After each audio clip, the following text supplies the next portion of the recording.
batang ito sa silid ng mga alipin.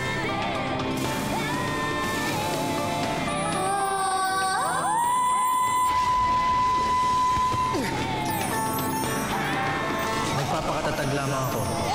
Ngunit aaminin ko na hindi mawawala ang kaba sa dibdib ko sa aming nagawa ni Hagorn. Isa lamang ang parusa kapag malaman ng Etheria na kami ang pumatay sa mga kawal nila. Edi Sanctre.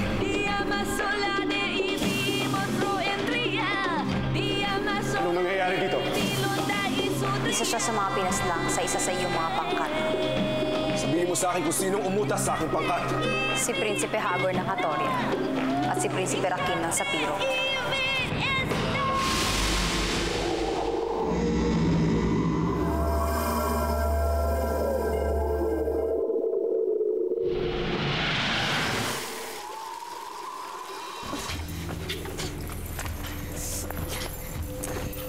Pasok!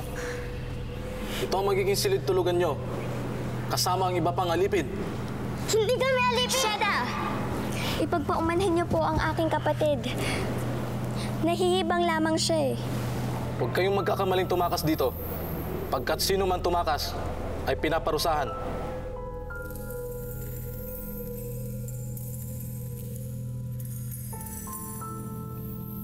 Maaari kayong maghanap ng sulok na inyong matutulugan. Magpahinga na kayo.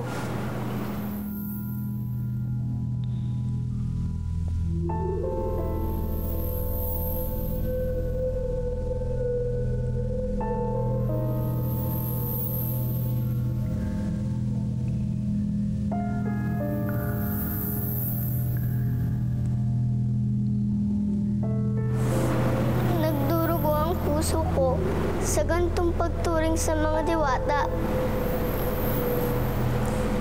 Ikaw na rin na nagsabi, hindi natin itong kapanahunan. Wala tayong magagawa sa ngayon kung hindi ang magdusa. Ipagpasalamat na lang natin na nasa Etheria na tayo. Kaya magpahinga na tayo. Kailangan na natin ng lakas.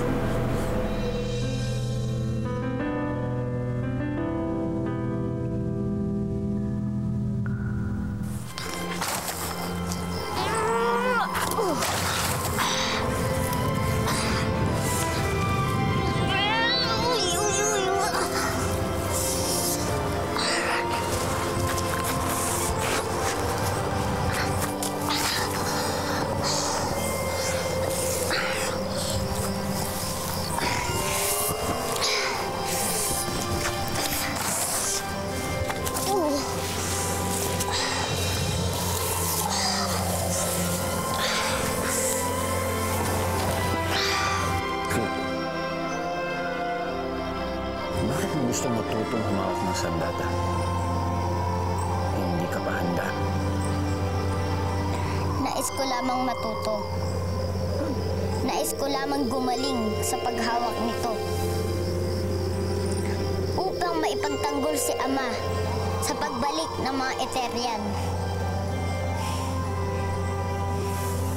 Ngunit hindi nais ng iyong ama na makisagot kayo sa kaguluhan. Hindi rin nais ng aking ina na mamatay noon sa kamay ng mga Etherian. Ayokong mamatay ng walang laban. Mahusay ka sa paghawak ng espada. Maaari mo ba akong turuan? Wala akong alam. Hindi kita maaaring turuan. Nakita kita. Mahusay kang nakipaglaban. Maaari mo ba akong turuan? Akala ko aalis ka upang hanapin ang iyong ama. Hindi na, Gorna. Mas may kailangan pa akong ayusin dito. Itago mo na yan. Madali.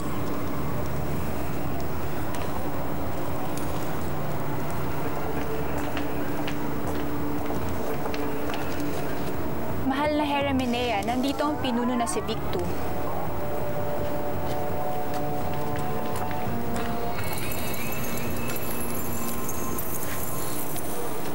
Anong may paglilingkod ko sa anak ng aking reyna? Batid mo ang suliranin ng aking ina, hinggil sa aking ama. hindi ko na nais dagdagan pa ang pot na kanyang dinadala. Nauunawaan ko ang inyong tinutukoy, Hera Minea. Kung gayon, hindi mo sasabihin sa kanya mga bagay na ibinalita sa iyo ni Hera Andorra. Alam mo ang naganap na pagpaslang sa ating mga kawal. Inuulit ko, hindi mo ito ipapaabot sa aking ina.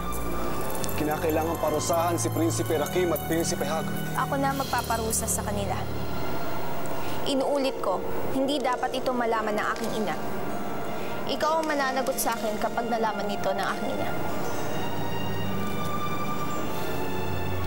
Susunod, Hera Minea.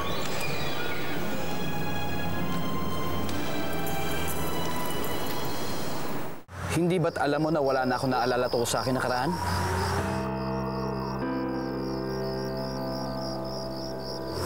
Oo nga pala. Ngunit, maaari mo ba akong turuan ng iyong nalalaman?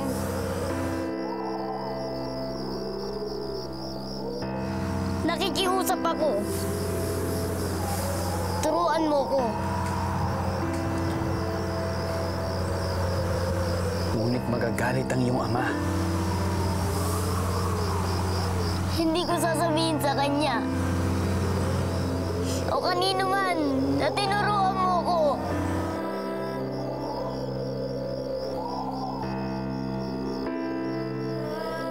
Sumpa man. Sumusumpa ka.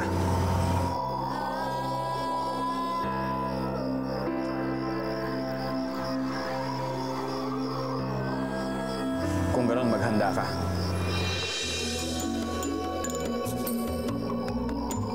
Tuturuan kita kung papaano makipaglaban.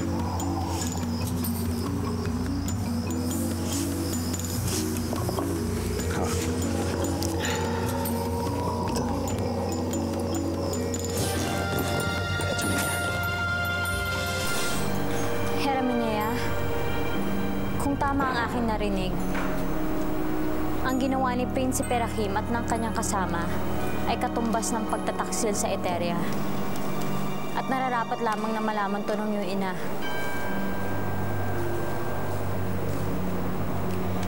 Hindi maaaring mapahamak si Prinsipe Rakim. Bakit, Minea? Kilala mo ba siya? Siya ang prinsipe na nakita ko sa batis ng katotohanan. Siya ang prinsipeng iniibig ko.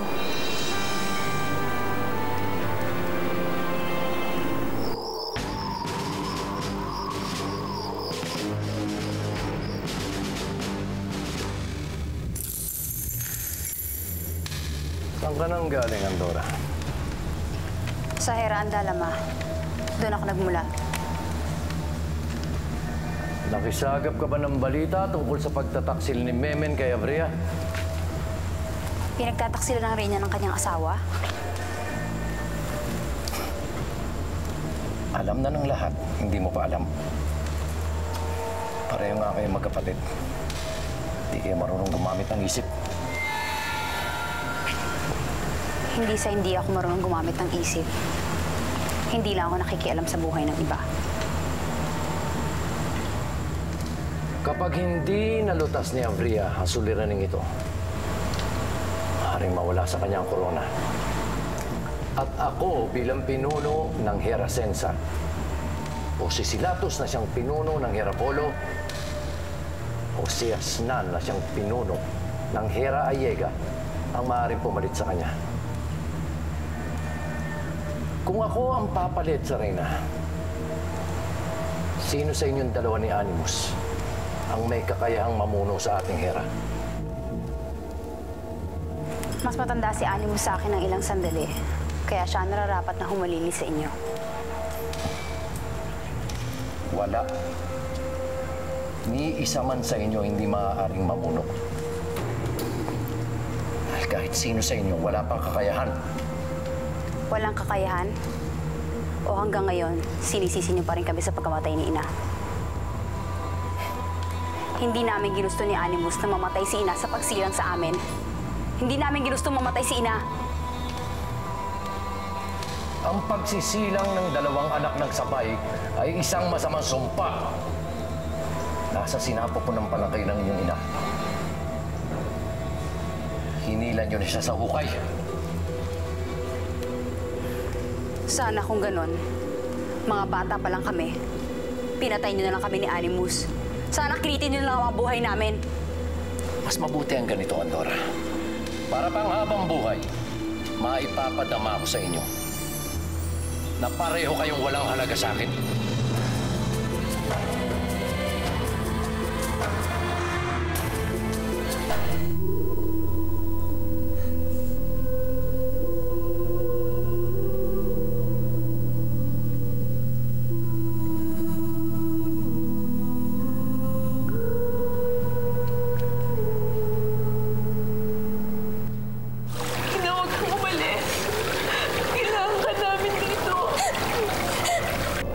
Hindi ko kailangan magtagal, Danaya. At maniwala kayo. Hindi niyo kailangan makita upang maramdaman lamang ang aking pagmamahal para sa inyo. Dahil ang inyong pagbubuklod ay kawangis ng pagmamahal ko. Kayo ang magsisilbing ina ng bawat isa. Kayo rin ay magsisilbing ina ng buong Encantadia. Bakit ka umiiyak, Diwata? Mahal na Eterian, patawad. Hindi ko nais tumakas. Hindi lang po kasi ako makatulog, kaya ako nandito. Hindi mo na kailangan magpaliwanag, Diwata. Hindi naman kita pagagalitan eh. Ang nais ko lang naman malaman ay kung bakit ka umiiyak. Naalala ko lamang po ang aking ina. Naisip ko lamang po ang bili niya sa aming magkakapatid. Nasaan ba ang iyong ina? Wala na po siya. Siya ay nasa Devas. Nakasama ang aming bathala. Eh, ang iyong ama? Ang aking ama? Wala na rin po siya. Na hindi ko po siya nakilala. Kayo pala ay ulila na. Kaya pala nakarating kayo dito sa Eteria. Huwag ka nang umiyak, tahan na. Hindi ka dapat umiiyak. Mula ngayon, ang Eteria ay magiging tahanan niyo na din. Huwag ka mag-alala. Hindi ko kayo pababayaan dito. Hindi lamang po kami ng aking kapatid na nandito ang aking inaalala. May dalawa po kaming kapatid at hindi ko po alam kung nasa na sila. Sino pa ang mga kapatid mo? Anong mga pangalan nila? Si Alen at si Amihan. Yun na ang mga pangalan nila.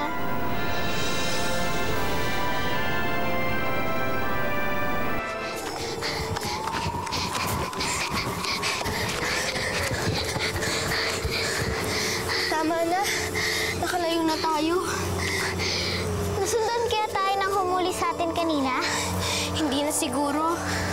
Tayo na. Kailangan pa natin sundan si Perena at Danay sa Eteria.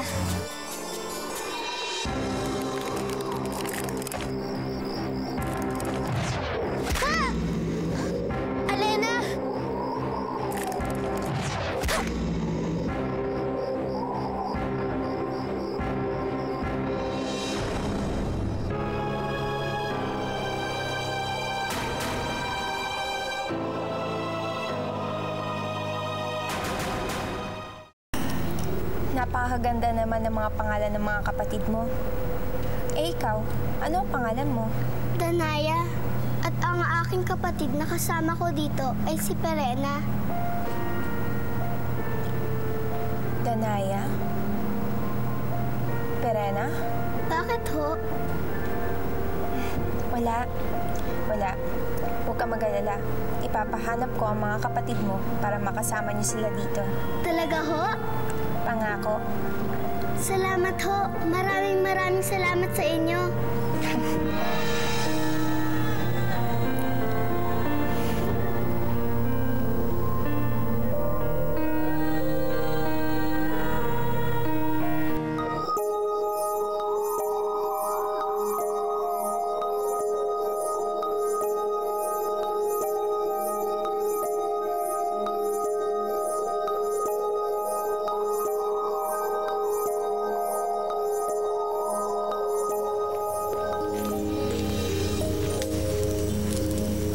Memen?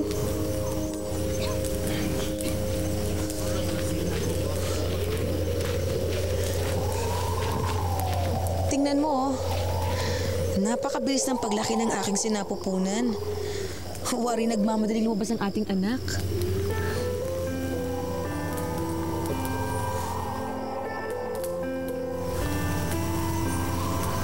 Naaalala mo yung anak mo kay Reyna Aurea? Pinangalan ko siya sa isang Minaya. Kasing puti at kasing ganda siya ng Minayang to. Kaya hindi ko siya maalala. Kundi sana ako natakot sa mas matinding galit ni Aurea. Sinama ko sana siya dito sa Adyantao, ang aking anak. Ikinalulungkot ko kung ako ang naging sanhi ng iyong kalungkutan. Kung hindi sana ako umibig sa'yo, hindi ka siguro nagtatago ngayon dito sa Adyantao. Hindi, Ornia. Huwag mo sabihin yan. Kaligayahan kong makasama ka pagkat ikaw ang tunay kong iniibig, hindi si Aurea. Kahit mababang uri kami mga diwata, totoo pa rin iniibig mo ako.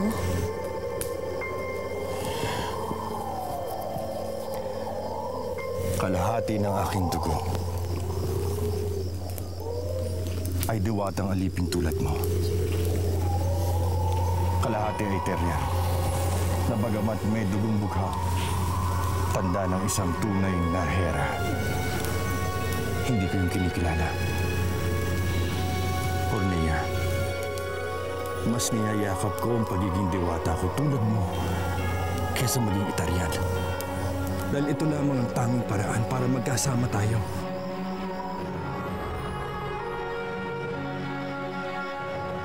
Paano na tayo ngayon, Memen?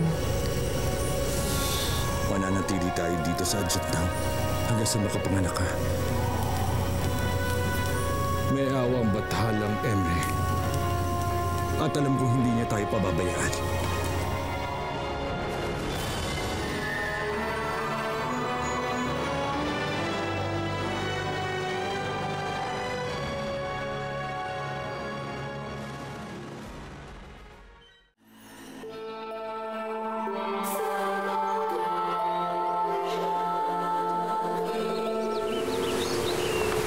Saan galing ang liham na yan? Sa Hera Andal. Nagpapatawag ng malaking pagtitipon ng mga Heran si Reyna Aurea. May kinalaman to sa pagtatana ng kanyang asawa at ng isang aliping diwata na maaaring nagdadalang tao na ngayon. Ganun kabilis? Mabilis lumaki ang sinapupunan ng mga diwata. Kaya nilang manganak sa loob ng isang araw at hindi lalampas sa 2. Dadalo ka ba sa pagtitipong ipinatawag ni Reyna Aurea?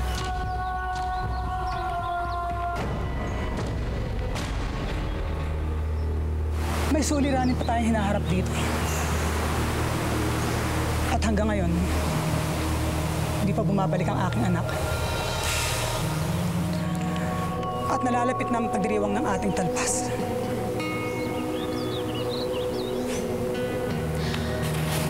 Ilang beses ko bang kailangan sabihin sa'yo na hindi na muling magbabalik pa si Odessa?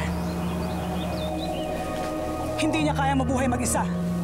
Hindi kaya ni Odessa lumayo dito sa Ayega. Pag siya'y nalungkot, pag siya'y nagutom, alam ko, babalik din siya dito.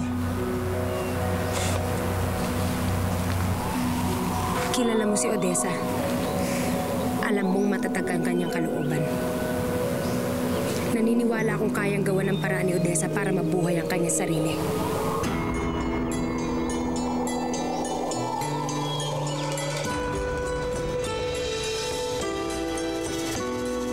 Pinuno! Pinuno!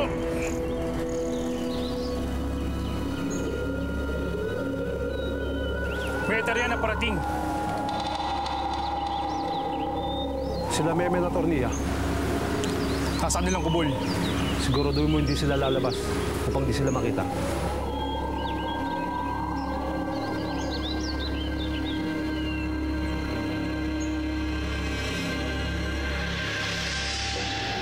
Avisalary. Abisala, anong kailangan niyo sa amin, mahal na Hera? Natagpuan ko ang 2 paslit na diwatang yan sa gubat. Sila ay aking pinatulog sa pamamagitan ng aking tunog. Magigising lamang sila kapag winisikan niyo ng tubig. Bakit sa amin niyo sila dinala? Dahil alam ko na sa tribong ito ng Adyantao, matatagpuan ng maraming ginto. Kailangan ko ng ginto. Kapalit ng 2 paslit na yan. Hindi namin sila kalahi. Hindi namin sila kilala. Hindi namin alam kung anong gagawin sa kanila. Bakit namin sila bibilin sa inyo? Maaring dalhin ko sila sa Hera Andal.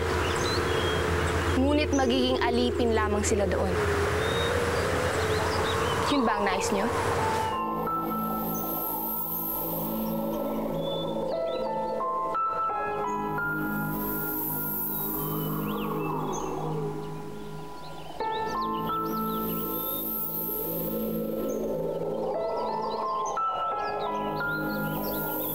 Matitiis mo ba ang 2 diwatang yan na mapunta sa Etheria?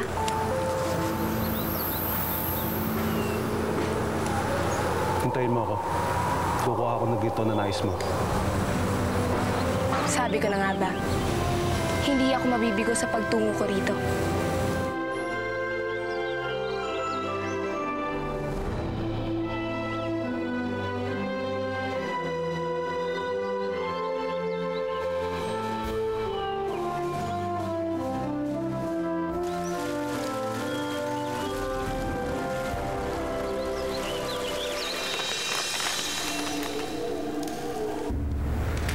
Umpisahan na natin ang konseho. Hindi raw makakarating si Asnan ng Hera Ayega. Isa lang ang nakikita kong dahilan kung bakit iniligtas ng aking kapatid na si Ivades, si Memen at Ornia. At yan ay nakasulat sa libro ng karunungan na ginawa pa ng aming ama noon. At ano ang nilalaman ng libro ng karunungan ng iyong ama, Barcus? Sang-ayon sa propesiyang nakasulat doon, tinadala ni Ornia sa kanya sinapupunan ang magiging reyna ng Encantadia. At si Minea? Paano ang aking anak? Nakasaad din sa libro ng karunungan na magiging reyna si Minea. Katulad mo, Abria. Paano magiging 2 ang reyna? Paano? Hindi maaari ito, Abria. Isa lang ang dapat maging reyna sa kanila. At yon ay isang Etheria na katulad natin. Kaya gawin mo ito agad ng paraan, Reyna Abria. Isang malaking kaya nito. Para sa ating mga hiran, ang ginawang pagtataksil sa iyo ni Memen. Marahil pinag-uusapan ka na ngayon ng ating mamamayan at nasasakupan. Isang Etherian, pinagpalit sa isang aliping diwata. Nakasalalay dito ang ating pagiging hiran o dugong bugaw. At lalong nakasalalay dito ang iyong panunungkulan bilang isang reyna. Marahil hindi mo gustuhin na sabihin ng lahat na ikaw ay hindi karapat-dapat maging reyna sapagkat hindi mo kayang hawakan ng iyong asawa. Hindi ba? Ngayon, hanggang may panahon pa, ipakita mo sa kanila na ikaw ay hindi mahinang reyna.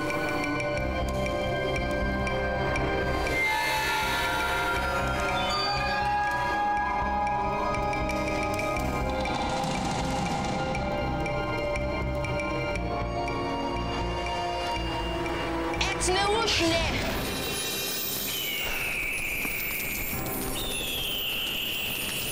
Edet Kuntinunte!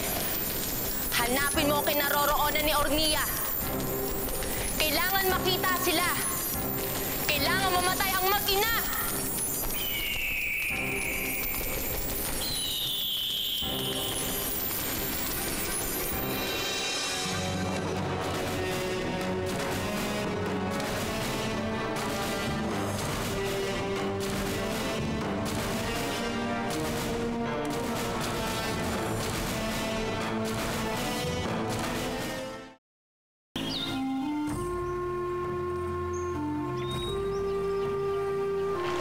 Napakabait niya talaga, Perena. Sinabi niya pang papahanap niya sila Alena at Amihan para makasama natin dito. Huwag kang masyadong maniniwala sa mga Eterian, Danaya.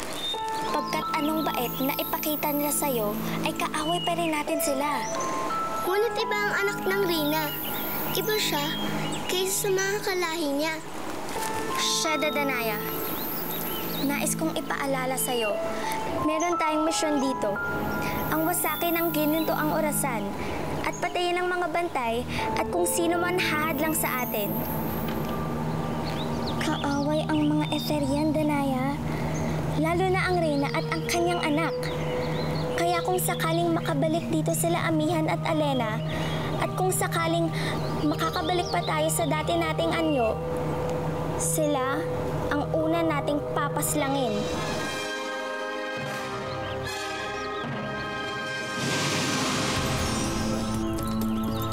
Hindi nila mapaglalalangan ang mga Eterian. Matid kong kilala niyo sila. Kaya pakisabi sa kanila, sila'y pakaiingat. Pagkat minamatsagan sila ng Eterian.